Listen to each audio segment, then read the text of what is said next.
Hello, very good morning students. कैसे हैं आप सभी लोग? आशा करती हूँ कि आप सभी लोग अच्छे होंगे, स्वस्थ होंगे, सुरक्षित होंगे और मन लगाकर अपनी पढ़ाई कर रहे होंगे।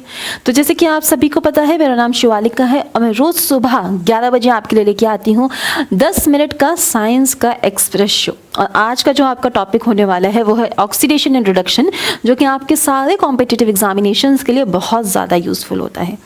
ऑक्सीडेशन एंड रिडक्शन जो रिएक्शंस होते हैं, बेसिकली वहाँ पे जो सबसे ज़्यादा मुश्किलें आती हैं वो आती हैं ऑक्सीडेशन स्टेट निकालने में, क्योंकि उसे हम लोग समझ नहीं पाते हैं। ठीक है, तो आज हम लोग इसके बारे में बात करते हैं बेटा। ऑक्सीडेशन रिडक्शन अलग अलग तरीके से जाना जाता है। जैसे ऑक्सीडेशन के बारे में हम लोग बात करें तो जब आपके इलेक्ट्रॉन्स का लॉस होता है तो हम लोग बोलते हैं कि ऑक्सीडेशन हुआ है, और जब हमारे इलेक्ट्रॉन्स का गेन होता है तो हम लोग बोलते हैं रिडक्शन हुआ है। ठीक है, वहीं एक होता है ऑक्सीडेशन स्टेट, वो मैं अभी आपको आगे बताऊंगी। तो जब ऑक्सीडेशन स्टेट में इंक्रीमेंट होता है तो हम बोलते हैं ऑक्सीडेशन हुआ है, और अगर डिक्रीज हो जाए ऑक्सीडेशन नंबर में तो हम लोग क्या बोलते हैं बच्चे कि रिडक्शन हुआ है। अगर ऑक्सीजन का एडिशन हुआ है तो ऑक्सीजन होता है, ऑक्सीजन का रिमूवल हुआ है तो रिडक्शन होता है।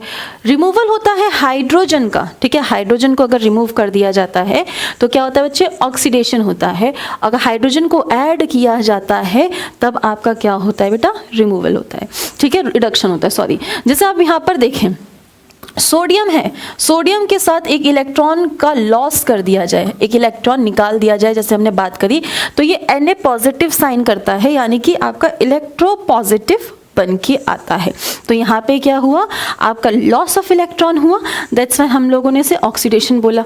वहीं क्लोरीन है, क्लोरीन जो है वो इलेक्ट्रॉन को एक्सेप्ट करता है, तो वो नेगेटिव आयन फॉर्म करता है, जिस वजह से हम लोग इसे क्या बोलते हैं, आपका रिडक्शन स्टेट के नाम से जानते हैं। इसी के आगे यदि हम लोग बात करें बेटा, तो जैसे आपका सल्फर है, ठीक है, सल्फर डाइऑक्साइड है, इसमें ऑक्सीजन को ऐड कर दिया तो हमने क्या बनाया, सल्फर ट्राइऑक्साइड बनाया, ऑक्सीजन को ऐड किया है। जब ऑक्सीजन ऐड होता है कहीं पर भी तो हम लोग क्या बोलते हैं कि ऑक्सीडेशन हुआ है।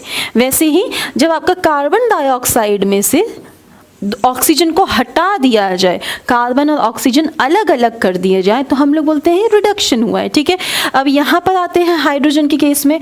आपके पास अमोनियम था, हमने इसमें से नाइट्रोजन अलग कर दिया, हाइड्रोजन अलग कर दिया, यानी हाइड्रोजन को रिमूव किया है, हाइड्रोजन मेन फैक्टर है, तो हमने क्या किया है, रिमूवल ऑफ हाइड्रोजन, मतलब कि ऑक्सीडेशन की प्रक्रिया दिखाई है।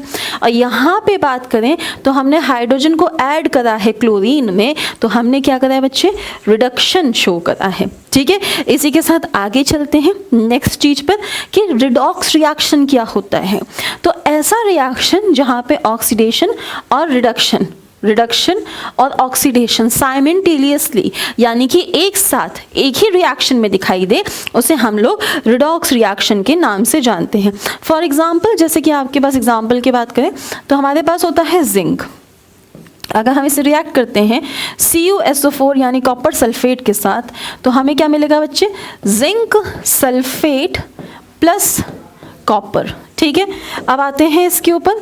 जब हम लोग इस कॉपर पे चार्ज देखते हैं तो ये 2 पॉजिटिव है, पर यहाँ पे आके ये क्या हो जाता है बेटा, आपका 0 हो जाता है। 2 पॉजिटिव से आपका ये 0 हो जाता है। ठीक है, तो यहाँ का मतलब क्या हुआ कि कॉपर ने अपने अंदर से ऑक्सीडेशन नंबर को घटाया है। घटाया या नहीं घटाया, बिल्कुल। तो यहाँ पे हमें देखने के लिए मिला रिडक्शन। ठीक है, वहीं बात करें जिंक का यहाँ पे 0 था, यहाँ पे आके हो गया 2+, तो जिंक ने ऑक्सीडेशन नंबर को बढ़ाया है, तो इसने क्या करा है, ऑक्सीडेशन की प्रक्रिया की है। आई होप ये इतना क्लियर हुआ होगा। ठीक है, और जो कॉपर था यहाँ पे, उसने आपका ऑक्सीडेशन स्टेट को घटा के कॉपर को 0 पे ले आया ऑक्सीडेशन। तो ये वाला जो कॉपर है इसे हम लोग क्या बोलते हैं, ऑक्सीडाइजिंग एजेंट के नाम से जानते हैं, ऑक्सीडाइजिंग एजेंट के नाम से जानते हैं। ठीक है, चलो अब अगर मैं एक चीज़ और बात करूँ, एक होता है आपका डिसप्रपोर्शनेशन रिएक्शन। ठीक है, रिडॉक्स रिएक्शन का एक टाइप है ये। अब इसमें क्या होता है इसे समझ लो बेटा। जैसे आपके सामने क्लोरीन है Cl2, अभी इसके ऊपर ऑक्सीडेशन स्टेट 0 है, इसने सोडियम हाइड्रोक्साइड के साथ रिएक्ट करा, एक आपका NaCl अलग हो गया, NaClO अलग हो गया, H2O अलग हो गया। ठीक है, अब हम क्या देखते हैं कि इसी क्लोरीन ने अपना ऑक्सीडेशन नंबर बढ़ाकर +1 किया है, इसी क्लोरीन ने अपना ऑक्सीडेशन नंबर घटा के -1 किया है। -1 0 से छोटा है, किया है नहीं किया, बिल्कुल किया है। तो हमने क्या देखा, जब एक ही एलिमेंट का ऑक्सीडेशन और रिडक्शन एक साथ होता है तो इस प्रकार के रिडॉक्स रिएक्शन को बेटा हम लोग क्या बोलते हैं, आपका डिस्प्रपोर्शनेशन रिएक्शन, ऑक्सीडेशन रिएक्शन के नाम से हम लोग इसे जानते हैं। ठीक है, आगे चलें कि ऑक्सीडेशन नंबर को हम लोग कैलकुलेट कैसे करते हैं। तो इसके लिए हमें कुछ चीज़ें ध्यान रखनी होंगी। जैसे अगर हम लोग बात करते हैं बच्चा अलग अलग चीज़ों की, जैसे फ्लोरीन है या आपके अदर हैलोजेंस हो जाते हैं, इनका ऑक्सीडेशन नंबर हमेशा -1 होता है। ठीक है, ऐसे ही आपका जो ग्रुप 1 आ जाता है पूरा का पूरा, यानी कि एल्कली मेटल्स, उनका क्या हो जाता है बच्चे, आपका +1 हो जाता है, हाइड्रोजन हटा देते हैं हम लोग। ठीक है, ग्रुप 2 होता है, उसका +2 हो जाता है। हाइड्रोजन के केस में अगर हम लोग बात करें तो यदि हाइड्रोजन प्लस हाइड्रोजन हमें देखने के लिए मिलता है तो इसका ऑक्सीडेशन स्टेट 0 होता है ना। हाइड्रोजन अगर किसी नॉन मेटल के साथ दिखता है तो इसका ऑक्सीडेशन स्टेट +1 हो जाता है हाइड्रोजन का।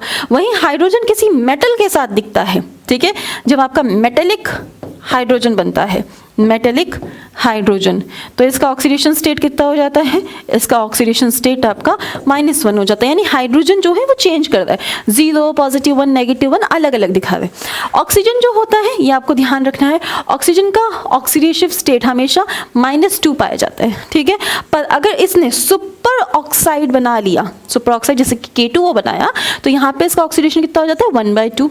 अगर पर ऑक्साइड बनाया है तो कितना हो जाता है बेटा, आपका 1 यहाँ पाया जाता है। इसी प्रकार से आपके मैक्सिमम ऑक्सीडेटिव स्टेट निकाले जाते हैं, मिनिमम निकाले जाते हैं। अगर आप मिनिमम ऑक्सीडेटिव स्टेट निकालते हैं तो यहाँ पे हम लोग क्या करते हैं, जो भी आपकी वैलेंसी होती है यानी लास्ट इलेक्ट्रॉन में जो इलेक्ट्रॉन्स होते हैं उसे हम लोग माइनस करते हैं -8। ठीक है, जैसे हम बात करें नाइट्रोजन की, नाइट्रोजन के 5 होते हैं, उसमें से -8 हटा देंगे तो नाइट्रोजन की जो मिनिमम ऑक्सीडेटिव स्टेट आएगी वो -3 आएगी। अगर इसकी मैक्सिमम पता करनी हो तो मैक्सिमम का मतलब क्या होता है कि लास्ट वैलेंस शेल में कितने इलेक्ट्रॉन है, वो किसी भी एलिमेंट की आपकी मैक्सिमम वो हो जाती है, ऑक्सीडेटिव स्टेट हो जाती है। नाइट्रोजन की कितनी हो जाएगी 5, क्योंकि वो 7 होता है तो 2 और 5 लास्ट शेल में 5 इलेक्ट्रॉन्स ही पाए जाते हैं। ठीक है बच्चे, ये थोड़ी सी चीज़ें आपको पढ़नी पड़ेगी। अगर मैं कुछ एग्जाम्पल्स और बताऊँ आपको, जैसे एग्जाम्पल के बेसिस में हम लोग निकालते हैं K2Cr2O7 का। ठीक है, हम लोग यहाँ पे Cr का निकाल रहे हैं, K का आपका +1 होता है तो ये 2 आ जाएगा प्लस का। हमें Cr पता नहीं है तो हम लोग x और ये कितना है 2 है तो मल्टीप्लाई कर देते हैं।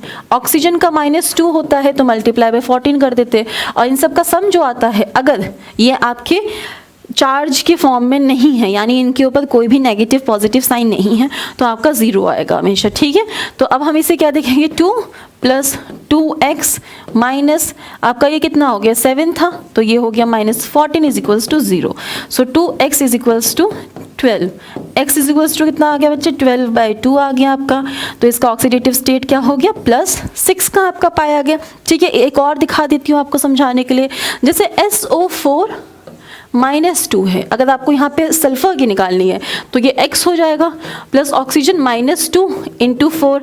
अब यहाँ पे -2 का चार्ज है तो हम लोग इसके इक्वल्स टू में -2 ही पुट करेंगे, 0 पुट नहीं कर सकते, इस चीज़ का आपको ध्यान रखना होगा।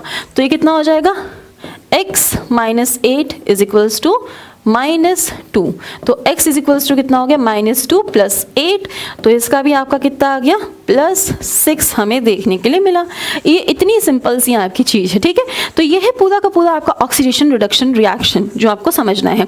इसी के साथ मैं बता देती हूँ आपको लक्ष्य 2.0 RRB ग्रुप डी के बैचेस हैं जो आपके लाइव हो चुके हैं।